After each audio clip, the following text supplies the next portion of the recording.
स्वाति एक जमीन का टुकड़ा खरीदने हेतु बैंक से 40,960 रुपए कर्ज ली, यानी कि मूलधन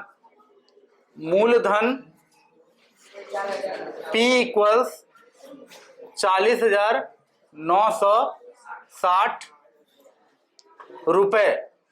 आप लोग रुपए ऐसे लिखने का आदत अभी से डालिए, ठीक है ना।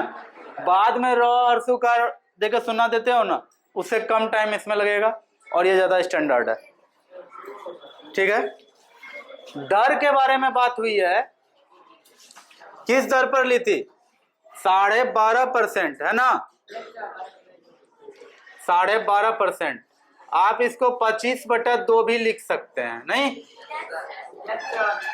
ठीक है।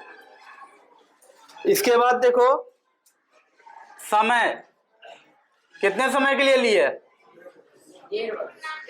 यदि बैंक 12.5% वार्षिक दर 1.5 वर्ष के लिए 1.1/2 यानी कि 1.5 वर्ष यानी कि 3/2 वर्ष 3/2 वर्ष के लिए कर्ज देती है और ब्याज का समायोजन या ब्याज का संयोजन अर्धवार्षिक। ब्याज का संयोजन कैसा होता है? अर्धवार्षिक होता है। कहीं कहीं कुछ बुक में छमाही भी लिखा रहेगा। तो चूंकि ब्याज का संयोजन अर्धवार्षिक होता है, इसलिए हम लोग आर का मान क्या लेंगे? तो याद रखना, हमेशा के लिए ये सुन लो, ध्यान रखो कि जब भी कभी क्वेश्चन में कहे कि संयोजन अर्धवार्षिक होता है तो आप आर बराबर कर लेंगे, जो भी दर पहले से दिया हुआ था 25/2 था ना, तो 25/2 तो वो दिया है, आप इसमें फिर से 2 से भागा दे दीजिए, ठीक है। आप इसमें फिर से 2 से भागा दे दीजिए, ये हो जाएगा आपका 25/4। आई बात समझ में? कोई दिक्कत है? कोई ये तो नहीं सोच रहा है कि बट्टे के बट्टे में तो ऊपर क्यों नहीं गया? ऐसा नहीं होता है, सुनिए ध्यान से। 25 में अगर जाकर के हम भागा देंगे ना 3/4 से, तो फिर 4 ऊपर जाएगा, नो डाउट, तो फिर 4 ऊपर चले जाएगा, ठीक है। लेकिन अगर कभी भी 25/3 पहले से है, इसमें हमको भागा देना है अगर 4 से, तो जानते हो क्या होगा? 25/3/4 बराबर होगा 25/4 दिया 12। तो यहां डिपेंड करता है कि किसमें किसको भागा दे रहे हैं। 25 में 3/4 भागा दे रहे हैं, तब तो फिर 4 ऊपर जाएगा। 25/3 में 4 से भागा दे रहे हैं, तब तो 4 नीचे में ही 3 से गुना होगा। इस बात को हमेशा ये कॉन्सेप्ट क्लियर करके रखो, और जितना प्रैक्टिस करोगे ना उतना ये कॉन्सेप्ट क्लियर होगा। इसलिए घबराना तो किसी चीज से नहीं, मैथ में जिससे डर लगे उसका प्रॉब्लम बनाना ज्यादा शुरू कर दो, डर खत्म हो जाएगा। 25/4 हो गया है आर। समय जो है आपका, यानी कि एन, चक्रवृद्धि ब्याज के फॉर्मूला में हम लोग टी नहीं लिखते हैं, जनरली एन लिखते हैं। आप टी भी लिख दीजिएगा, कोई दिक्कत की बात नहीं है, चलता, लेकिन हम लोग का एन है। और एन जो हम लोग का निकलेगा, जानते हो कैसे निकलेगा? जो समय दिया हुआ है ना 3/2, उसमें 2 गुना होगा। तो एकदम मतलब कि इसको घुट्टी की तरफ पी जाओ। क्यों होता है इस बारे में क्वेश्चन बनाते बनाते समझ में आ जाएगा, और बाद में हम खुद ही समझाएंगे कि ये ऐसा क्यों होता है। अभी फिलहाल देखो, ये थोड़ा सा रोट मेथड तो है कि जब ब्याज का संयोजन अर्धवार्षिक होगा ना, तो दर में 2 से गुना हो जाएगा, दर में 2 से भागा हो जाएगा, ठीक है ना। दर में 2 से भागा हो जाएगा और वर्ष में 2 से गुना हो जाएगा। थोड़ा सा हम तुमको रिव्यू कर देते हैं कि ऐसा होता क्यों है। देखो, सुनो ध्यान से, बहुत ध्यान से समझने की कोशिश करना, समझ जाओगे। अभी तुरंत एक बात किए थे कि अगर 100 रुपया का कर्जा कोई चक्रवृद्धि ब्याज पर 10% के दर से हमको कोई दिया, मुझे दिया 10% के दर पे, वार्षिक कह भी दिया है, वार्षिक कह दिया, और अगर ये नहीं बोला कि समायोजन कब होगा या संयोजन कब होगा, उसका कुमुलेशन कब होगा, तो ये वेल अंडरस्टूड रहेगा कि साल के बाद फिर देखेंगे कि क्या होता है। तो एक साल बीता, 110 रुपया हुआ, तो अब 110 रुपया मूलधन बनाना। लेकिन अगर कह दे कि नहीं हम संयोजन छमाही करेंगे, तब देखना क्या होगा। अभी इसी में देखो क्या करते हैं, यही केस यही है, सिर्फ कह दिया कि छमाही संयोजन होगा, तब देखो क्या होगा।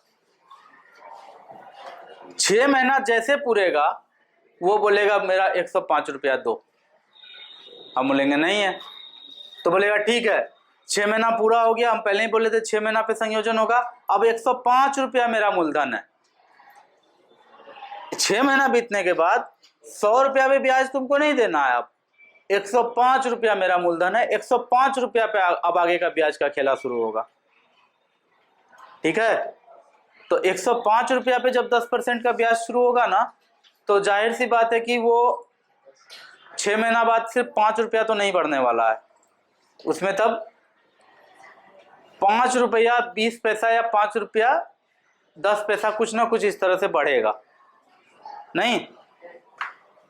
फिर 6 महीना, जैसे कि मान लो 110 रुपया 20 पैसा हुआ, तो फिर अगले 6 महीना बाद फिर से वो देखेगा कि अब कितना हुआ। देखो लग तो रहा है वही 10% वार्षिक, लेकिन 6 महीना समायोजन के कारण, 6 महीना संयोजन के कारण मुझे अब 110 रुपया नहीं लगा साल, एक साल के बाद 110 पॉइंट समथिंग लगा नहीं, अब 110.2 जो है वो अब मूलधन हो जाएगा एक साल के बाद। और फिर 1.5 साल के बाद फिर से आएगा वो चेक करने, पैसा दो, नहीं है, तो ठीक है 110 रुपया 20 पैसा का 10% होता है 10.5 रुपये या 11 रुपया, वो किसी तरह से जो भी हो, ठीक है ना। कहने का मतलब ये है कि अब जो है कि पहले वाली बात नहीं रहेगी, कुछ ना कुछ तो डिफरेंस होते चले जाएगा और बढ़ जाएगा वैल्यू, ठीक है ना। ये तो 100 रुपया की बात हो रही है ना, जब 10 लाख रुपया का कर्ज कोई लेगा तो 100 रुपया में देखो 10 पैसा का वैल्यू नहीं है, लेकिन 10 लाख रुपया में तो 2000 रुपया तो फिर भी वैल्यूबल है ना। किसी का 2000 रुपया बढ़ रहा है घट रहा है तो इससे बहुत फर्क पड़ता है। इसलिए ब्याज के समायोजन कैसे हो रहा है, वार्षिक हो रहा है कि अर्धवार्षिक हो रहा है, इससे बहुत फर्क पड़ता है कि टोटल उसको मिश्र धन कितना मिलने वाला है ब्याज देने वाले, कर्ज देने वाले को, लेंडर को। आई बात समझ में। तो उस तरह से देखो, रियल में देखो वहां हो क्या रहा था। अब फिर से आओ अपने टॉपिक पर कि यहाँ पर सर आर में 2 से भागा क्यों दिए और समय में 3 से गुना क्यों किए। देखो मूल रूप से देखो वो जो 100 रुपया और 10% और अर्धवार्षिक वाला जो भी एग्जाम्पल लिए हम, मूल रूप से देखो काम वही हो रहा है, लेकिन हो क्या रहा है, जो काम साल के एंड में होता था वो 6 महीना के एंड पे होने लगा, है ना। बस बात यही है कि जो ब्याज हमको 10% लगता 6 महीना पे 5% पूरेगा, यही ना होगा। 6 महीना पे 5% ही पूरेगा। तो इसलिए बोले कि जो 1.5 साल में या 2 साल की बात करो, 2 साल में वार्षिक वाला में 2 ही बार कैलकुलेशन होता, 1 साल पूरा होने पर फिर दूसरा साल पूरा होने पर 2 बार कैलकुलेशन होता। लेकिन छमाही समायोजन बोल देंगे तो कितना बार होगा, 4 बार। तो n का मान 4 हो जाएगा 2 के जगह, r का मान 10 के जगह 5 हो जाएगा। इसीलिए बोले कि r में 2 से भागा लगेगा, दर में 2 से भागा लगेगा और समय में 2 से गुना होगा। ये ओरिजिनल कॉन्सेप्ट है चक्रवृद्धि ब्याज का। आई बात समझ में। छमाही है तो 2 से भागा लगा, तिमाही होता तब कितना से भागा लगता, 4 से भागा लगता। साल का चौथा हिस्सा है ना, एक साल का 4 बराबर भाग में बांटेगा तो 3 महीना मिलेगा। तो फिर अगर तिमाही संयोजन होगा तब तो फिर 4 से भगा देंगे, और n तब क्या हो जाएगा, उसमें 4 से गुना करना पड़ेगा n में, है ना। अब जब इतना कुछ हो गया है, अब तो क्वेश्चन में कोई दम ही नहीं बचा, सीधा हो जाएगा a equals p into 1 plus r बट्टा 100 पे पावर n। तो p कितना है 40,960, 1 प्लस r कितना निकाले हो 25 बटा 4 बटा 100 पे पावर 3 होगा। 40,960 इंटू 1 प्लस 25 बटा 400 है ना, to the power 3 equals 40,960 400 LCM ले लो, 400 जोड़ 25 पर पावर 3, 40,960 गुना, देखो 400 जोड़ 425 का एक स्टेप क्यों वेस्ट करें, हम डायरेक्ट लिखें इसको 425 बटा 400 गुना 425 बटा 400 गुना 425 बटा 400। ये कैलकुलेट करके जो आएगा वो आएगा ए।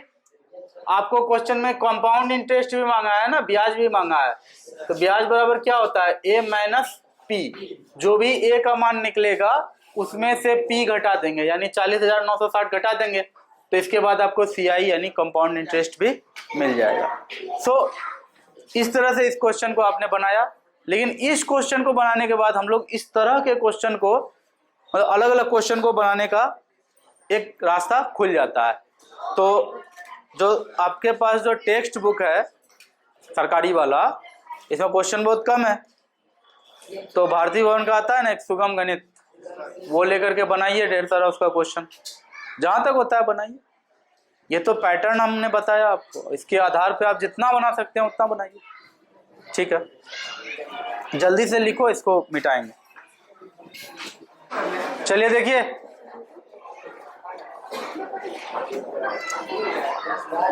Question number 9, question number 9, okay, are you ready? Question number 9 है, रवि ने 32,000 रुपए बैंक में जमा किया। 32,000 रुपए बैंक में जमा किया। उस बैंक द्वारा जमा की गई राशि पर ब्याज का संयोजन तिमाही घोषित हो। जो पैसा आपने बैंक में जमा किया, हेलो लास्ट बेंच, मैं आपको ही कह रहा हूं, आप इधर उधर ना देखें, मुझे देखें। बैंक में जो आपने पैसे जमा किया, कोई भी आदमी बैंक में पैसा क्यों रखता है, बैंक बदले में उसे ब्याज देता है ना। तो बैंक में जब आपने पैसा जमा किया तो उसमें कुछ एग्रीमेंट बना हुआ होता है बैंक का ऑलरेडी। मान लो कि बैंक ने आपको लिख कर दे दिया कि आपको 3%, ठीक है, सॉरी 3% बोलते हैं, आपको ब्याज जो है वो तिमाही दूंगा, मतलब बैंक की तरफ से आपको तिमाही संयोजन होकर के 5% वार्षिक ब्याज मिलेगा। तो बोला जा रहा है कि 6 महीने बाद कितनी राशि प्राप्त होगी। देखो सिंपल सी बात है, 6 महीने को तुम क्या लिखोगे, सारा खेल यहीं पर है। 6 महीना को क्या लिखोगे,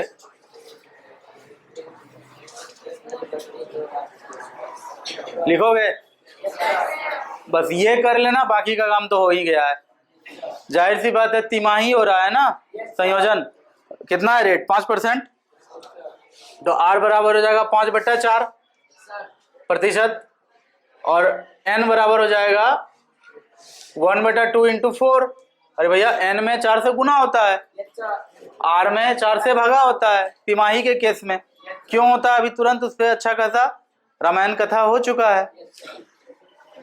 तो कुल मिला के बात यह है कि आपको इसी को लेकर के a equals p into 1 plus r/100 to the power n, इस फॉर्मूला पर इसको बिठा देना है, कैलकुलेट करना है और आंसर प्राप्त कर लेना है, ठीक है ना, और अपने तिजोरी में रख देना है, फिर कभी मैथ नहीं छूना है। क्या इससे आप मैथ के विद्वान बन जाएंगे। वो कोशिश करो हर कोई भारतीय भवन का सुगम गणित खरीद लेने का। इसमें देखो क्या है, जब इस किताब को लिखा जाता है ना, तो इस किताब को क्या सोच के लिखा जाता है पता है? इस किताब को ये सोच के लिखा जाता है कि पटना का एकदम हाईटेक बच्चा जो हो वो बच्चा, और अररिया का एकदम जोगबनी गांव में, नेपाल बॉर्डर का गांव में जो बच्चा बैठा हुआ है वो बच्चा, दोनों को बराबर स्ट्रेस, बराबर तनाव हो इस किताब को बनाने में। तो थोड़ा सा हार्ड, अच्छा खासा स्लो इसको किया जाता है। इसलिए देखता होगा कि एक तरह का प्रॉब्लम एक से ज़्यादा है नहीं, और ज़्यादा हार्ड प्रॉब्लम है भी नहीं। इसलिए कह रहे हैं सुगम गणित खरीदिए, थोड़ा उसको भी बनाइए, तो आपको अंदाज़ा लगेगा कि आप मैथ में कितना अच्छा हो पाए। इसमें एक तरह का प्रॉब्लम एक ही है और वो मैं ही बना देता हूँ, तो आप कहाँ से प्रैक्टिस कर पाओगे, है ना। इसलिए तो फ्री का किताब से ज्ञान नहीं होता है ज़्यादा, थोड़ा अपना अर्थ खर्च कीजिए। 10 नंबर क्वेश्चन है, 5% वार्षिक ब्याज की दर से बढ़ते हुए वर्ष 2005 के अंत में शहर की जनसंख्या 44,100 हो गई। बताइए वर्ष 2003 में इस शहर की जनसंख्या कितनी थी। देखो यहाँ देखो, यहाँ हम लोगों को P निकालना है, A पहले से दिया हुआ है 44,100, और रेट कितना है ग्रोथ का 5%। n कितना हो गया, 2 वर्ष हुआ ना, 2 वर्ष हुआ। बस फॉर्मूला पे डाल देना, a equals p into 1 plus r बटे 100 टू द पावर n। इस पे a का मान रखोगे, इधर इसका मान रखोगे, p का मान निकालना है, ठीक है ना। तो p का मान निकालना है, तो उसी हिसाब से काम कर लेना आगे। यानी कि इसका जो भी मान आएगा इसमें जाके भागा हो जाएगा ये में, तो इक्वेशन को सॉल्व करना, आंसर आ जाएगा। नहीं आएगा तो अगले क्लास में हम देख लेंगे, इसको टाइम नहीं है इसलिए थोड़ा स्पीड में चलना पड़ेगा। अब है डीवैल्यूएशन, अवमूल्यन। अवमूल्यन पे एक क्वेश्चन आ गया है, डीवैल्यूएशन। समझने वाली बात इसमें यह है कि कोई भी चीज तुम अगर आज खरीदते हो, एक मोटरसाइकिल 1 लाख रुपए का, तो अगले साल 1 लाख रुपए में बिक जाएगा? 75,000 60,000 में भी नहीं बिकेगा, है ना। 50% में बिकता है। तो ये जो 50% का लॉस हो गया, 1 लाख में लिए थे तभी भी मोटरसाइकिल था, आज भी मोटरसाइकिल है, हल्का सा शाइनिंग कम हुआ है और तो कुछ नहीं हुआ है। घर में अगर पूरा का पूरा रखे हुए हैं तो एकदम न्यू है, फिर भी 50,000 का लॉस लगता है। तो ये जो 50,000 का लॉस लगा, ये हुआ अवमूल्यन, डीवैल्यूएशन। आई बात समझ में। इसके लिए फॉर्मूला क्या होता है, तो अवमूल्यन मूल्य बराबर होता है P इंटू 1 माइनस R बटा 100 टू दी पावर n।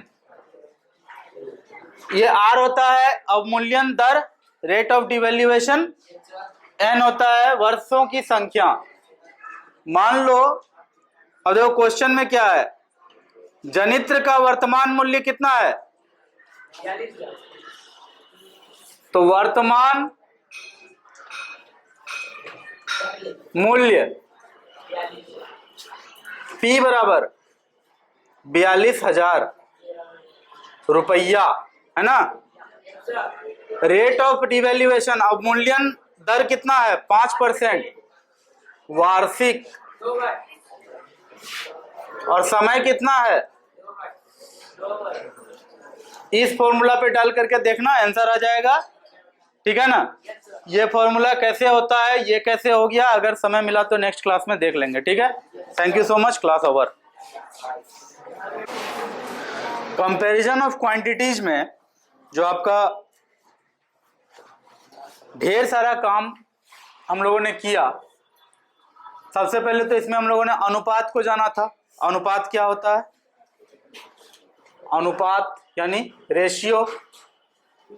उसके बाद फिर आपका आया था प्रतिशत, आया था या नहीं, यानी परसेंटेज। और प्रतिशत में आपका ढेर सारा चीज हम लोग सीखे, जैसे था डिस्काउंट यानी बट्टा, नहीं डिस्काउंट। फिर क्या था? टैक्स, है या नहीं। और प्रतिशत खुद में अपने आप में जो है कि एक चैप्टर था जिसमें ढेर सारा क्वेश्चन हम लोग किए थे, परसेंटेज के ऊपर सिर्फ नहीं। डिस्काउंट था, टैक्स था, और क्या पढ़े प्रतिशत में? जल्दी बोलो। हाँ, तो बेसिकली ब्याज कर लेते हैं, है ना, यानी कि इंटरेस्ट। और इंटरेस्ट में हम लोगों ने क्या क्या पढ़ा? साधारण ब्याज,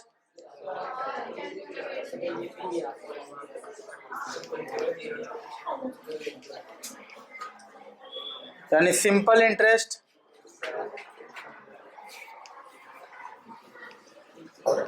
और दूसरा क्या था?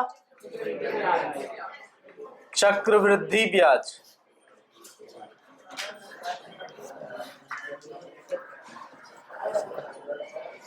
Compound interest.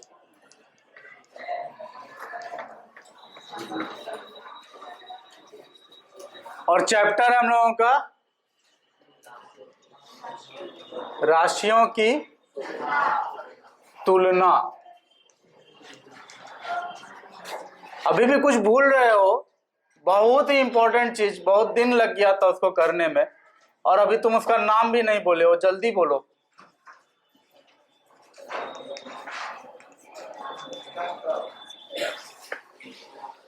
जल्दी से बोलो, ऐसा कौन सा चीज के बारे में मैं कह रहा हूं जो कि यहां पर हुआ था और बहुत समय भी लगा था उसमें, और अभी आप उसका नाम नहीं कह रहे हैं।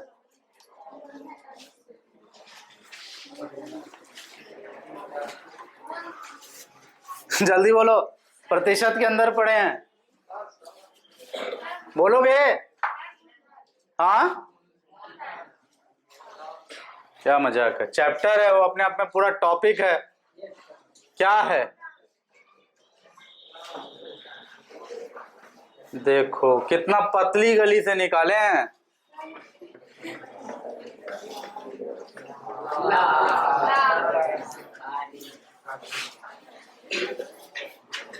ये भी पढ़े थे कि नहीं पढ़े थे? पढ़े थे।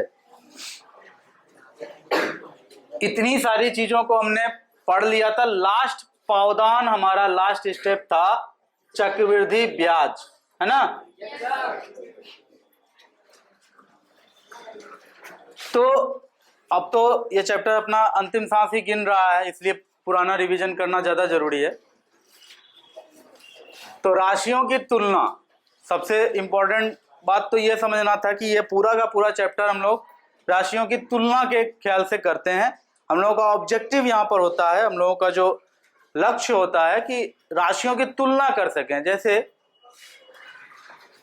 देखना, तुम लोगों को जो मार्क्स दिया जाता है एग्जाम में, ठीक है ना, तो मार्क्स जब दिया जाता है तो कभी कभी देखना कि परसेंटेज नहीं बताया जाता है, सिर्फ बता दिया जाता है कि ग्रेड कितना आया, ठीक है। तो वहां पर तर्क ये होता है कि स्टूडेंट्स को भी अपना ग्रेड पता होता है, कमोबेश अपना ग्रेड सबको पता होता है, ठीक है ना। लेकिन उसमें भी एग्जाम के बाद जो है ना, होड़ मच जाता है कि मेरा कम कि तुम्हारा कम, मेरा ज़्यादा कि तुम्हारा ज़्यादा, इस तरह की बातें होती है। तो मान लो दो स्टूडेंट है, दोनों बहुत तेज है पढ़ने में, तो कल को दोनों को अगर दोनों अपना परसेंटेज देखता है, एक को आता है 99, एक को आता है 97, दोनों बहुत ही ब्रिलियंट है तभी तो 99 97 आ रहा है। इतना में तो कभी कभी ऑल इंडिया टॉप होता है स्टूडेंट्स। लेकिन हो सकता है दोनों में फिर कंपटीशन की भावना आ जाए, तुलना करने लगे दोनों, एक हीन भावना में चले जाए, एक बहुत अपर लेवल पे चला जाए, तो इसलिए क्या किया जाता है, ग्रेड सिस्टम लाया जाता है ना। ग्रेड सिस्टम में सीधा बात होता है, अरे तुम्हारा भी ए ग्रेड आया, हाँ मेरा भी ए ग्रेड आया, बस बात खत्म, दोनों ए ग्रेड है, कुछ और नहीं सोचना है आगे, है ना। लेकिन परसेंटेज में पूरा अच्छे से तुलना होता है कि नहीं। उसी तरह से देखो अनुपात में भी एक तुलना वाला ही चीज होता है। जैसे कि बोला जाता है भारत में, अभी का तो नहीं पता, 2011 के हिसाब से भारत में प्रति 1000 पुरुष पर 937 महिलाएं हैं। हो सकता है इसमें थोड़ा सा हम रॉन्ग हो, आगे पीछे हो, 937 नहीं कुछ और हो, बस हम एग्जाम्पल के रूप में इसको यूज कर रहे हैं। भारत में 937 महिलाएं हैं, तो इससे अनुपात, ये तो अनुपात है ना कि 937/1000, यही अनुपात है। इसके द्वारा तब हम लोग को पता चलता है कि अच्छा ऐसा बात है कि मतलब 1000 पुरुष पर 937 महिलाएं हैं। तो उसके बाद सरकार उस हिसाब से अपना योजना बनाता है। तो ये तुलना पहले होगा तभी तो फिर आगे का काम होगा। महिलाओं की स्थिति कैसी है देश में, ये बात पता करने के लिए पहले तो एक आंकड़ा पता करना पड़ेगा, एक आंकड़ा जानना पड़ेगा। तो तुलना करने के लिए अनुपात का यूज होता है, प्रतिशत का यूज होता है। जैसे देखो एक दुकानदार अगर सामान खरीद कर लाया कहीं से, ठीक है ना, उसमें फिर वो अपना कुछ लागत भी लगाता है। मान लो 100 रुपए में कोई सामान खरीद कर दुकानदार लाता है। ये सब सिर्फ रिकैप कर रहे हैं, इसलिए कहीं का बात कहीं से कर रहे हैं। अगर डिटेल्ड करना है तब तो पीछे जाना पड़ जाएगा, है ना। ये सब पढ़ाई हो चुका है, इसलिए उल्टा पुल्टा बात आज होगा। दुकानदार मान लो 100 रुपये का सामान खरीद कर लाया और फिर वो 50 रुपया उसमें लागत भी और लगा दिया। उसके बाद फिर वो चेक करता है कि अगर इसको हम सपोज 175 रुपया में बेचते हैं तो कितने परसेंट का हमको फायदा होगा, ठीक है। ऐसा वो कैलकुलेट कर सकता है कि 180 रुपया का बेचेंगे तो कितना लाभ होगा। तो वो 180 रुपया में कैलकुलेट करता है कि 20% का लाभ होगा। प्रतिशत निकाले, लाभ हानि में प्रतिशत निकालने सीखे थे, हाँ।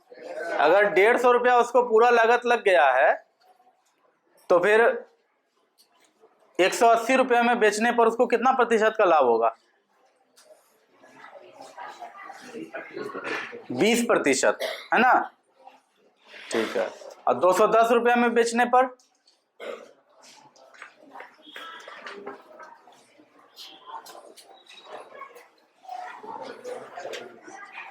210 रुपया में बेचने पर अरे 60 रुपया का मुनाफा हो रहा है। तो तुमसे प्रतिशत ही तो पूछे हैं, 60/150 गुना 100, ओ सॉरी 15 चौके 60, 4 गुना 10 40% का लाभ होगा। तो इस तरह से वो तुलना कर सकता है। ऐसे यहाँ ये एक सिंपल बात बताए हैं इसलिए ऐसा लग रहा होगा कि सर उसको डायरेक्ट नहीं दिखेगा कि 180 रुपया में उसको ज्यादा लाभ हो रहा है, 210 रुपया में उससे भी ज्यादा लाभ हो रहा है ना। तो उसको तो डायरेक्ट दिख रहा होगा, लाभ परसेंटेज निकाल के क्यों सोचेगा। ये बस एक एग्जांपल की बात बताएं, जब बिजनेस कोई करता है ना तो उसमें ढेर सारा चीज परसेंटेज के रूप में आता है। फॉर एग्जांपल वो जब सामान ला रहा था तो कहीं पर रास्ते में टोल टैक्स दिया होगा, टोल बूथ होता है ना, तो बहुत सारा चीज लगा होगा उसको पैसा, और वो पैसा उसको उसके कारण से, सामान लाने के ही कारण से लगा होगा। मान लो किसी को क्या गरज पड़ा है कि यहाँ से जाए जोगबनी, वहां से कुछ सामान लेकर के आए ट्रक भर के, आराम से यहाँ पे घर में एंजॉय करता, छुट्टी मनाता, जोगबनी जाकर के उतना सामान लेके आ रहा है, तो बीच में रास्ता में अगर टोल लग रहा है तो वो सामान के ही कॉस्ट में जाएगा ना। ड्राइवर को अगर मन हुआ कि नहीं, ड्राइवर का मन करेगा कि नहीं हम बीच में कुछ खाएंगे पिएंगे, तो ड्राइवर को खिलाना पिलाना पड़ा, तो वो सामान के ही कॉस्ट में गिना जाएगा ना। तो वो सब परसेंटेज रेशियो ये सब चीज का यूज करके अच्छे से कंपैरिजन कर पाता है दुकानदार या बिजनेसमैन कि मुझे कितने में बेचना है, कितना काम करना है। तो कल को तुम लोग बिजनेसमैन बनो तो इन सब चीज़ों का यूज कर पाओ, इसलिए 8 क्लास के सिलेबस में इसको डाल दिया जाता है। 8 क्लास के सिलेबस में इसको इसलिए भी डाला जाता है क्योंकि आगे चल के हायर क्लास में जब आप साइंस पढ़ते हैं तो बार बार उसमें परसेंटेज का बात आएगा, बार बार उसमें प्रॉफिट लॉस की बात आ जाएगी। ठीक है, जैसा स्ट्रीम तुम चुनोगे उस हिसाब से इन सब का यूज जीवन भर होता रहता है, इसलिए सब 8 क्लास के सिलेबस में होता है। तो अनुपात का तो ये यूज है कि कहीं पर भी कितना में कितना ये देखना हो तो अनुपात का यूज होता है। ठीक है ना, जैसे इस क्लास में बॉयज कितना हो आज? हाँ 25, गर्ल्स 30, 29। हाँ, तो तुम्हारे क्लास में गर्ल्स और बॉयज का अनुपात हो जाएगा 29:25। ठीक है, गर्ल्स अनुपात बॉयज। तो इससे क्या होता है कि ये जो एक चीज है अनुपात वाली बात, ऐसे कहीं पे एक सेंटेंस में लिखना पड़ता कि क्लासरूम में 25 बॉयज है और 29 गर्ल्स है, लेकिन ये एक इस्टेब्लिश्ड कॉन्सेप्ट है जिस पे सब आदमी राजी है कि अगर कहीं पे इस तरह से बीच में 2 डॉट देकर के ऐसे लिखा हुआ हो या फिर 29/25 हो तो हम लोग समझ जाएंगे कि यह अनुपात की बात हो रही है कि प्रत्येक 25 लड़का के लिए 29 लड़कियां हैं। मान लो कि चलो एक लड़की सपोज कि आई थी, थोड़ी देर के लिए बाहर गई है, फिर आ जाएगी, तो टोटल अगर 30 होती लड़कियां, 30/25 होती तो क्या होता? तो फिर ये माना जाता कि 30/25 तुम्हारे क्लास का गर्ल्स और बॉयज का रेशियो है। ठीक है ना, तो इसको कटा करके अगर लाओगे तो 5×5 = 25, 5×6 = 30, यानी कि 6/5, यानी हर 6 लड़की पर 5 लड़का आता है। मतलब एक अनुपात की बात हो रही है, मैथमेटिक्स की बात हो रही है कि अगर मान लो हर दिन इसी तरह से तुम लोग आते हो तो माना जाएगा कि क्लास का स्थिति ऐसा है कि 6 लड़की आती है तो साथ में 5 लड़का भी आता है, तो फिर एक कन्वेंशन बन जाएगा कि 12 लड़की पे तब 10 लड़का। तो अनुपात का काम इस तरह से है कि एक अंदाजा लगाने के लिए होता है इसका यूज। ठीक है ना, अगर मान लो कि कहीं पर 2 लीटर पानी में 200 ग्राम चीनी डाला गया है शरबत बनाने के लिए, तो उसी शरबत जब बन जाए तो फिर शरबत को गिलास में लिए, गिलास में हमारा 500 ml शरबत आया है, तो बताओ उसमें तब चीनी कितना होगा? 50 ग्राम होगा। सिंपल सी बात है, 2 लीटर का 1/4 होता है 500 ml, तो 200 ग्राम का 1/4 हो जाएगा 50 ग्राम। तो अनुपात का यूज करके हम लोग इस तरह से ढेर सारा काम करते हैं। तो अभी तो 8 क्लास में है इसलिए सिंपल सब यूज आ रहा है दिमाग में। जब हायर क्लास में जाइएगा तो हायर प्रॉब्लम्स आएंगे, तो उसका अभी फंडामेंटल यहीं तैयार हो रहा है, बेस यहाँ तैयार हो रहा है, फाउंडेशन यहाँ तैयार हो रहा है। बट्टा का बात किए थे, बट्टा क्या होता है? तो इसके बारे में बताए थे कि बिजनेसमैन या दुकानदार जब सामान बेचता है तो अपने सामान को ज़्यादा लोगों तक पहुंचाने के लिए, अपने बिजनेस को ज़्यादा ग्रो करने के लिए कभी कभी वो अपने प्रॉफिट में कॉम्प्रोमाइज करता है।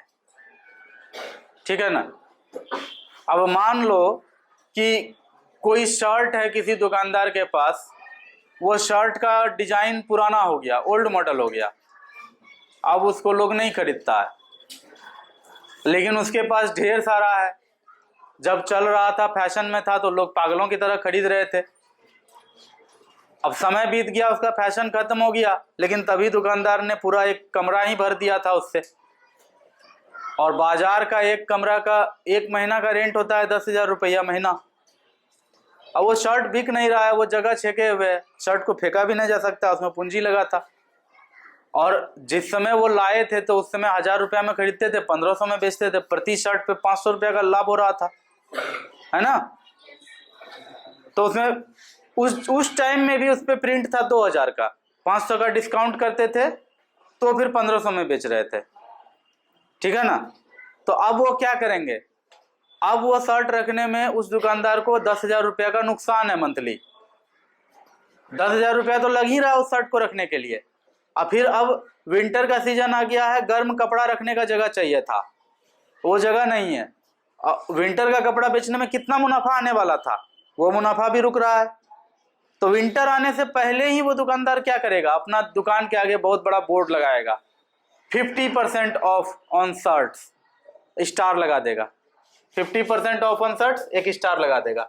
अंदर जाइएगा तो पता चलेगा कि सारे शर्ट पर नहीं, कुछ शर्ट पर स्टार में यही लिखा, यही मतलब था स्टार का। नीचे नहीं पड़े थे, छोटा अक्षर में लिखा हुआ था। तो फिर जो है कि अब ग्राहक क्या करेगा, लेने का मन बना लिया है तो जाएगा, और वो सब शर्ट दिखेगा जो कि 2,000 रुपया प्रिंट है, वो 1,000 रुपया में ही मिल रहा है। हल्का सा ओल्ड फैशन है, 6 महीना पुराना है फैशन, वो लेने वाला ले लेता है। इस तरह से 1,000 के 800 में भी बिक रहा है तो उसको लाभ ही है, क्योंकि बहुत सारा शर्ट वो लाभ लेके बेच चुका है। अब यह शर्ट भी बिक जाएगा, जगह फ्री होगा, उसमें जाड़ा का कपड़ा रखेगा, उसमें फिर 2 गुना क्या 3 गुना दाम लेकर के इसका मैनेज करेगा। नहीं आया बात समझ में? तो बिजनेस ऐसे होता है। आई बात समझ में? बिजनेस कीजिए। हम लोग तो पढ़ाने लग गए, बिजनेसमैन होते तो हम भी अडानी ही होते। ठीक है। तो ये सारी बातें हैं यहाँ पर, इसमें कोई खास कुछ भी समझने लायक नहीं था। तो जब वो ऐसा डिस्काउंट देता है ना 50%, उसी को कहा जाता है बट्टा। तो हमेशा याद रखना, कभी भी कोई दुकानदार अपने पॉकेट से डिस्काउंट नहीं देता है, उसका लाभ जुड़ा हुआ होता है उससे, इसलिए देता है। हाँ, इसमें कभी कभी ग्राहक को फायदा जरूर होता है, नो डाउट, इसमें फायदा होता है कभी कभी। जैसे मैंने जिस साल एप्पल का लैपटॉप लिया था, तो उस साल एप्पल का लैपटॉप का दाम था करीब वही 95,000 या 1 लाख के आसपास था। दिवाली ऑफर था 2018 के नवंबर में, दिवाली ऑफर था, तो दिवाली ऑफर में लिया था मैंने। तो वो 88,000 का आया था, तो करीब 12,000 का प्रॉफिट हुआ था। 12,000 यूं ही कोई देता तो है नहीं, है ना। तो दिवाली ऑफर में वो मिला, तो उससे देखो नुकसान भी हुआ कुछ। 12,000 का प्रॉफिट अगर अमेजोन ने कराया, एप्पल ने कराया, नुकसान क्या हुआ वो भी सुन लो। जैसे ही वो लैपटॉप लिया, उसके वो ऑफर खत्म होने के 2-3 महीना के बाद एप्पल का नया वर्जन का लैपटॉप आया, ठीक है, और वो वर्जन 18 था, 2018 वर्जन था। मेरा जो लैपटॉप है 2017 है। तो अब जो एप्पल का नया अपडेट आया है सॉफ्टवेयर का, उसमें क्या होता है, एप्पल का लैपटॉप ना इंटरनेट से ऑटोमेटिक अपडेट होते रहता है। मतलब जैसे 2017 में जो सॉफ्टवेयर होगा आज नहीं होगा, आज ऑटोमेटिक अपडेट होकर के 17 में उसमें सॉफ्टवेयर था सिएरा, फिर अपडेट होकर मुआवे हुआ, फिर उसके बाद कैटेलोनिया हुआ, अभी मोंटेनेरी है, मॉन्टेरेरी है, ऐसे कुछ नाम है। तो ये अपने आप वो इंटरनेट से अपडेट होता रहता है। तो इस बार मॉन्टेरेरी से अपडेट होकर के फिर से आया है नुवेटिक या ऐसे कुछ, अभी याद नहीं आ रहा है क्या आया है। तो वो मेरे में इंस्टॉल नहीं हुआ, तो फिर चेक किया कि मेरे में इंस्टॉल क्यों नहीं हुआ वो वाला अपडेट। तो उसमें फिर लिखा हुआ था कि ये जो है ना नया वाला न्यूवेटिक या जो भी नाम था, ये वाला जो सॉफ्टवेयर है ना, ये 2018 के मॉडल के बाद वाले के लिए हो रहा है, उससे पहले में नहीं होगा। तो उसमें ढेर सारा फंक्शन था। उसमें फंक्शन ये था कि लैपटॉप से आईफोन कनेक्ट करके जो काम आईफोन पे कर रहे हैं लैपटॉप पे डायरेक्ट कर सकते थे। इतना सारा गजब गजब का फंक्शन आया था उसमें न्यूवेटिक में, नया वाला में। वो मुझे नहीं मिला तो नुकसान हुआ ना। तो वो 12,000 का जो लाभ तभी 2018 में दिखा था, 2022 में वो थोड़ा सा नुकसान दिखा। अब देखो 4 साल भी हो गया है, तो क्या उसमें सोचा जाए। लेकिन वही कहे कि कभी भी डिस्काउंट मिलता है तो कोई भी बिजनेसमैन अपने पॉकेट से नहीं देता है, वो आपसे ही फिर वसूलता है, या आपको कहीं ना कहीं कॉस्ट तो पे करना पड़ेगा। दुनिया में कुछ भी फ्री में नहीं मिलता है। लाभ हानि की बात हुई थी, तो इसमें तो ये बात तो खैर सबको पता होना चाहिए, इसमें तो बहुत सारा प्रॉब्लम हुआ था। टैक्स की बात हुई थी कि दुनिया में दो ही सच होता है, सत्य दो ही है दुनिया में। हाँ, दुनिया में दो ही सच है। बात मत कीजिए, आप सुनिए मेरे, मुझे बड़ा ही फिलोसॉफिकल बात है कि दुनिया में दो ही सत्य है। The first is death and the second is tax. पहला है मृत्यु और दूसरा है कर। इस दुनिया में कोई कितना भी पावरफुल बन जाए, इलोन मस्क बन जाए, भीष्म पितामह बन जाए, मतलब ओल्ड से ओल्ड देख लो, नया से नया देख लो, चाहे वो कितना भी बात को जुटला दे, कितना भी चीज को असंभव को संभव बना दे, ठीक है ना, एक सच अटल है जिसको कोई नहीं पीछे कर सकता है, वो है मृत्यु। मृत्यु से कोई भी अपना पीछा नहीं छुड़ा सकता। मानते हैं कि कोई टाइम मशीन का आविष्कार करके फ्यूचर में जाके देख लेगा कि उसका एक्सीडेंट कब हो रहा है, तो उसको वो हटा देगा, एक्सीडेंट नहीं होने देगा, बच जाएगा। लेकिन शरीर का तो एक एजिंग है ना, एक दिन एजिंग होते होते शरीर इतना थक जाता है, इतना थक जाता है कि ज्यादा जीने वाला लोग जो होता है ना, लास्ट में प्रार्थना करता है ऊपर वाले से कि हे ऊपर वाला जल्दी से मुझे ले जाओ। अब उसमें जीने की इच्छा नहीं बचती है। जैसे तुमको कोई बहुत ज्यादा खाना खिला दे, बहुत ज्यादा खाना खिला दे, उसके बाद तब फिर बढ़िया से एकदम अच्छा, जिसको मटन पसंद है, बढ़िया मटन बना करके ला करके दे खाने के लिए, अब पहले से ही पूरी सब्जी ठूस के खिलाया है, मुंह में डाल डाल के लाठी लेके ठूस ठूस के खिलाया है, ठीक है ना, उसके बाद तब मटन चावल ला कर दे, खा लोगे? हाँ, तो वही हाल जीवन का है। जीवन भी एक लिमिट तक जी लेने के बाद फिर जीने की इच्छा नहीं रहती है, लोग खुद ही इसको क्विट करना चाहते हैं। इसलिए मृत्यु सबसे बड़ी सच्चाई है। यहाँ तक कि जो आदमी अगर वैसा होगा, कभी हम तुम लोगों को सिकंदर और कौवे की कहानी सुनाएंगे। अभी तो मैथ की घंटी है, क्या ही सुनाए फिलोसॉफिकल बात। तो एक तो मृत्यु है जिसको कोई नहीं झुटला सकता है, और दूसरा है टैक्स। एक आदमी कहीं भी जिएगा तो बिना टैक्स दिए वो जी ही नहीं सकता है, कभी नहीं जी सकता है, ना पास्ट में कभी जिया था और ना ही फ्यूचर में कभी कोई जी सकता है। क्योंकि ह्यूमन जो होता है वो एक सोशल एनिमल है, ठीक है। जानवर और आदमी में क्या अंतर है? तो जानवर और आदमी में यही अंतर है कि जानवर टैक्स नहीं देता है, ह्यूमन बीइंग टैक्स देता है। एकदम मैथमेटिक्स के भाषा में यही सबसे बड़ा अंतर है। क्योंकि ह्यूमन बीइंग है तो उसको रात में या कभी भी सड़क अच्छा चाहिए। ठीक से बैठो बाबू, स्टूडेंट के जैसा राइट पोस्चर में। देखो, जब राइट पोस्चर में आदमी बैठता है ना पीठ सीधा करके, तो पीछे का जो बैकबोन है ना वो थोड़ा एक्टिव हो जाता है। और बैकबोन जो होता है हम लोगों का, रीढ़ का हड्डी, वो स्पाइनल कॉर्ड, वो डायरेक्ट ब्रेन से जुड़ा हुआ है, वो एक्टिव है तो आपको समझ में अच्छे से आएगा। जरा सा पीठ झुकाओगे तो फिर वो सो जाएगा, नींद जल्दी आएगा, और क्लास में हो रही बातों से इंटरेस्ट भी कम हो जाएगा, तब इधर उधर की बातें करोगे। नहीं करो ऐसा। जब बता दिए हैं गुरुजी कि स्पाइनल कॉर्ड को एक्टिव रखो, ब्रेन भी एक्टिव रहेगा, सब कुछ समझ में भी आएगा, इंटरेस्ट भी जगेगा टॉपिक में। ह्यूमन बीइंग को सड़क चाहिए, रात में स्ट्रीट लाइट चाहिए, है ना, हॉस्पिटल चाहिए। तब सवाल ये है कि अगर ह्यूमन बीइंग टैक्स ना दे तो अकेले नरेंद्र मोदी को सिर्फ बोल दे कि आप आज से प्रधानमंत्री हैं, तो क्या वो कर देंगे सब कुछ?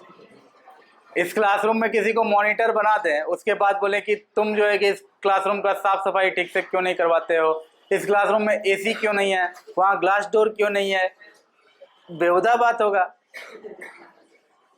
मॉनिटर कोई बनेगा, उसके पास फंड्स होंगे तब तो वो करेगा कुछ। फंड्स कहाँ से आएगा? तो सारे लोग देंगे, है ना, तो सारे लोग देंगे तो फंड्स आ जाएगा।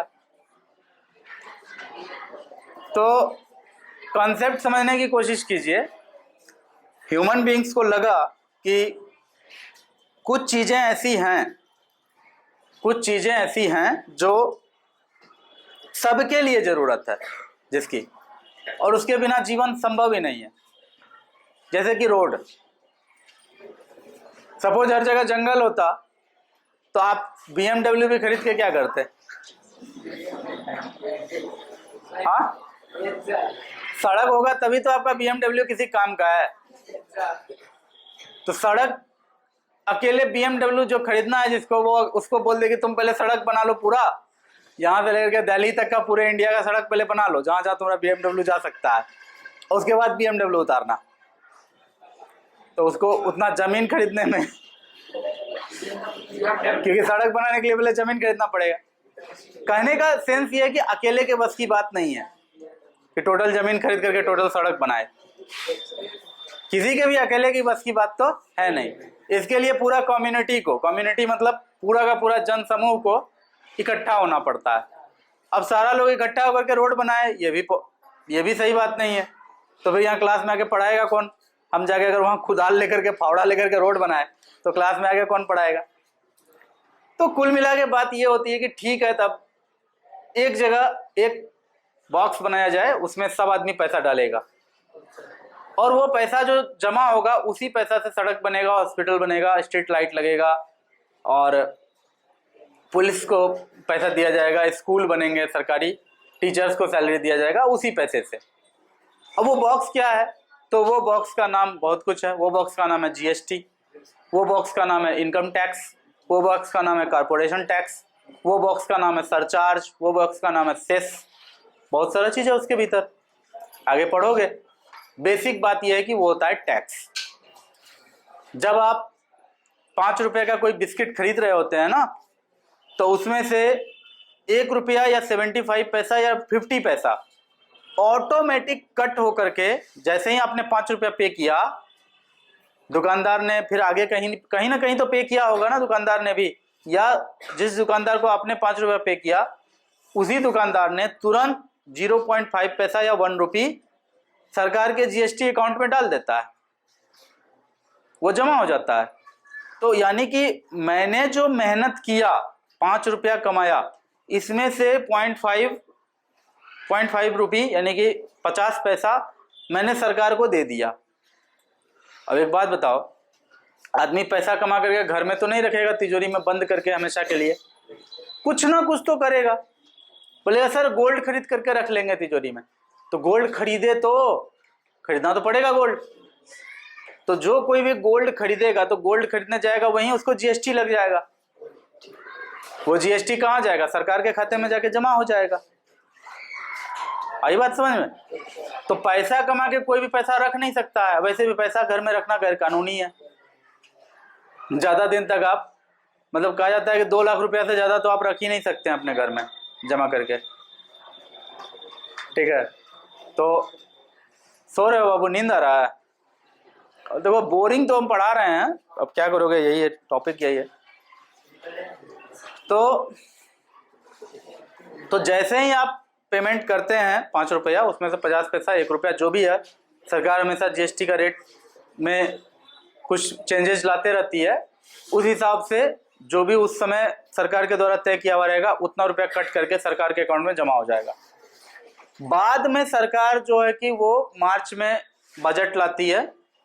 बजट में ये तय होता है कि कितना पैसा जमा हुआ, कितना पैसा सरकार कर्जा लेके खर्च किया, कितना कर्जा में चुकाना है, कितना बचेगा तो उससे रोड बनाना है, कितना से एजुकेशन पे खर्च करना है, कितना इसरो को दिया जाएगा, कितना DRDO को दिया जाएगा। सारी बातें बजट में लिखा हुआ होता है कि गांव का ग्राम पंचायत को ठीक करने के लिए कितना रुपया दिया जाएगा। सारा बात बजट में लिख करके बजट को निकाला जाता है। इसीलिए देखना कि बजट जब आने वाला होता है तो पूरा गहमा गहमी होता है। न्यूज़ चैनल पे, पेपर में बहुत लोग बातें करते हैं, बहुत लोगों को उम्मीद होता है कि अब हम लोग का सैलरी बढ़ा दिया जाएगा इस बजट में, लगता है, ठीक है। बहुत लोग मायूस रहता है कि पता नहीं सैलरी इस बार बढ़ेगा कि नहीं बढ़ेगा। तो बहुत सारी बातें होती है। तो कुल मिलाकर के बात ये, टाइम हो गया तो लगा दो, क्योंकि इसके बाद भी तो मेरा ही घंटी रहेगा ना, क्योंकि ये घंटी तो, चलो ठीक है, ठीक है, घंटी लग गया। तो इससे पहले वाला घंटी तो आपको पता ही है, शोभा मैम का था, वो आज छुट्टी पे है, तो उसके जगह पे हम हैं। तो बाद वाला भी घंटी मेरा ही रहेगा। कर हो गया, कर का कंसेप्ट खत्म। तो सरकार क्या करती है कि हर प्रोडक्ट पे टैक्स लगाती है। उसमें भी सिस्टम है, सरकार ऐसा नहीं है कि सबसे इक्वल टैक्स लेती है। सरकार का भी नियम है कि जैसे चावल दाल अनाज जो भी होता है, जो फार्मर्स डायरेक्ट बेचते हैं दुकान को, और दुकान में जो लूज बिकता है उस पर सरकार जीएसटी नहीं लेती है। इसका मतलब ये नहीं कि टैक्स लगता ही नहीं है, उस पर टैक्स वहां भी लगता है। आपको पता होना चाहिए, किसान अपने जमीन का रसीद कटाता है तो वो क्या है, भूमि कर है।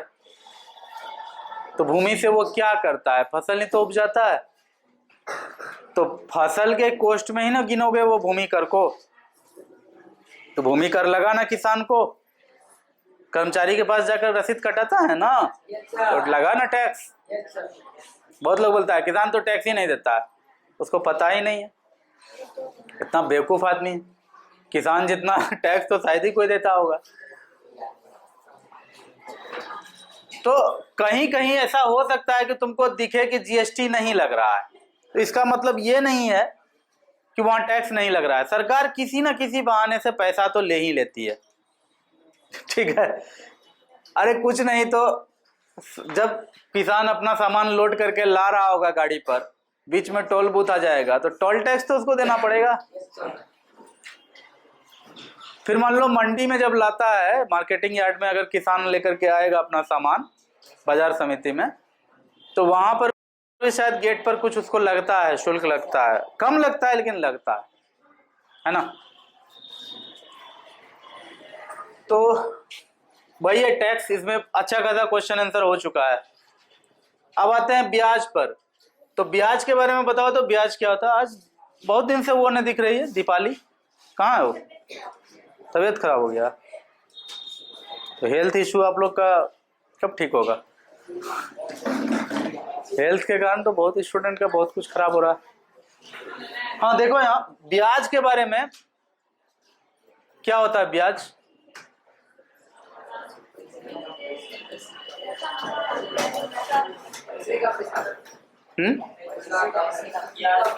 ब्याज के बारे में बोले थे कि ब्याज क्या होता है, किसका मूल्य होता है। ब्याज पूंजी का मूल्य होता है। इसके बारे में कुछ इस तरह से समझाया गया था आपको। कोई बोलोगे अब तुम लोग में से, ब्याज को समझाए थे। ब्याज के बारे में कुछ ऐसा कहे थे हम कि जैसे मकान किसी का लो, मकान किसी का लेके यूज करो तो रेंट लगता है ना। फिर उसके बाद कहे थे कि किसी का मेहनत अगर लोगे, कोई लेबर का अगर तुम मेहनत नहीं कर सकते हो, दूसरा कोई मेहनत कर सकता है, उसका मेहनत अगर तुम लोगे तो तुमको वहां पर क्या लगेगा, मजदूरी लगेगा, वेजेज लगेगा। मजदूरी का इंग्लिश होता है वेजेज, WAGES या WAGE, वेज। तो लेबर अगर वर्क करके देगा तुमको तो तुमको क्या लगेगा, उसके बदले वेज लगेगा। यानी कि तुम्हारे पास अगर कुछ नहीं है ना, तो तुमको वो कहीं से मिल सकता है, बदले में उसका कुछ कॉस्ट देना पड़ता है, दाम देना पड़ता है। जमीन या मकान का दाम होता है उसका रेंट, होता है ना। उसके बाद बोले थे कि अगर किसी का श्रम लेना है, यानी कि हार्डवर्क लेना है, तो उसके बदले में क्या दाम देना पड़ता है, वेज होता है ना। उसके बाद तब उसी तर्ज पे बोले थे कि अगर तुम्हारे पास कोई बड़ी पूंजी चाहिए, जो पूंजी कमाने में टाइम लगता है, वो पूंजी अगर चाहिए तो ऐसा नहीं है कि पूंजी चाहिए तो पूंजी के बिना वो काम ही नहीं होगा, काम होगा। वहाँ थोड़ा देखा जाएगा एलिजिबिलिटी आपका कितना है। अब अचानक से तुमको 100 करोड़ का काम लग जाए, तो जैसे मुझे 100 करोड़ का काम लग जाए, मुझे कौन देगा 100 करोड़, कोई नहीं देगा, क्योंकि किसी को भी पता है कि ये आदमी जीवन भर अगर ऐसे स्कूल में पढ़ाते रहेगा ना तो 1 करोड़ भी कमा नहीं पाएगा पूरे जीवन में। तो 100 करोड़ कहाँ से इसको दे देंगे, 100 करोड़ नहीं देगा कोई भी। लेकिन हाँ 5 लाख 6 लाख का जरूरत पड़ेगा तो कोई भी बैंक वाला दौड़ के दे देगा, क्योंकि पता है कि 5 लाख 6 लाख ये 2-3 साल में कमा सकता है, ठीक है ना। तो वो एलिजिबिलिटी के अनुसार ये चेक होता है। तो हमने ये कहा था कि अगर मुझे 5 लाख 6 लाख रुपए की पूंजी की जरूरत पड़ी तो मैं किसी और का पूंजी यूज कर सकता हूं, लेकिन बदले में वो यूज करने के बदले मुझे उस पूंजी का कॉस्ट देना पड़ेगा। पूंजी तो दोबारा लौटा के देना ही है पूरा का पूरा, साथ में पूंजी का कॉस्ट देना पड़ेगा। वो जो यूज कर पाए हम, ये सर्विस जो हमको दिया, वो इस सर्विस का दाम हमको उसको चुकाना पड़ेगा, और वो दाम होता है ब्याज। और वो दाम क्या होता है? ब्याज। और ब्याज में भी बताए थे कि ब्याज 2 तरह का होता है, एक आता है साधारण ब्याज और दूसरा होता है चक्रवृद्धि ब्याज। साधारण ब्याज में बोले थे कि अगर 100 रुपया पे 100 रुपया की कोई तुमको दिया कि आज 100 रुपया लो 5 रुपया का इंटरेस्ट पर, 5 रुपया के मंथली इंटरेस्ट पर तुम 100 रुपया लो, तो 1 महीने बाद तब तुम उसको कितना दोगे?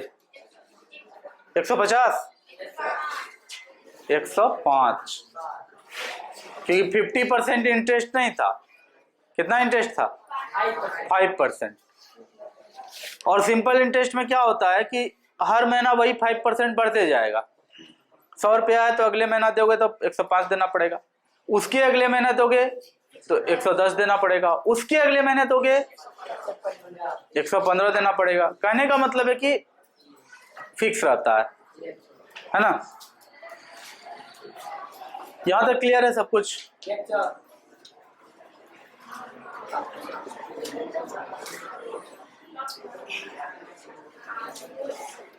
चक्रवृद्धि ब्याज का क्या कॉन्सेप्ट बताए थे कि इसमें जो भी ब्याज लेन देन के समय फिक्स होगा, मान लो 10% ब्याज फिक्स हो गया कि 100 रुपया दे रहे हैं, इस पे 10% का ब्याज लेंगे 1 साल के बाद, तो अगले साल कितना लौटाना पड़ेगा तुम्हें? 110। उसके अगले साल 120 नहीं। चक्रवृद्धि ब्याज का यही तो फंडा है। 110 रुपया तो अगले साल चुकाना था 1 साल बाद। जैसे ही आपने 110 रुपया उसको अगले साल नहीं दिया तो अगले साल वो 110 रुपया मूलधन बन गया, उसका 10% दो। अब मतलब कहने का कि 100 रुपया तो देना ही पड़ेगा जो मूलधन है, 100 रुपया का ब्याज देना पड़ जाएगा 2 साल का, और उसके बाद जो 10 रुपया पिछले साल ब्याज बना था मेरा, उसका भी 10% करके दो, सब जोड़ के दो। ठीक है ना? 100 रुपया का 2 साल का ब्याज प्लस 10 रुपया प्लस 10 रुपया का 1 साल का ब्याज, टोटल मिला के कहलाता है चक्रवृद्धि ब्याज। थोड़ा चक्कर आ जाता है देख करके, इसीलिए चक्रवृद्धि ब्याज है। क्या ये बात है क्या? चलो जो कह लो। तो ठीक है, अब तक में बहुत सारा चीज का रिकैप हो गया है ना, रिवीजन हो गया।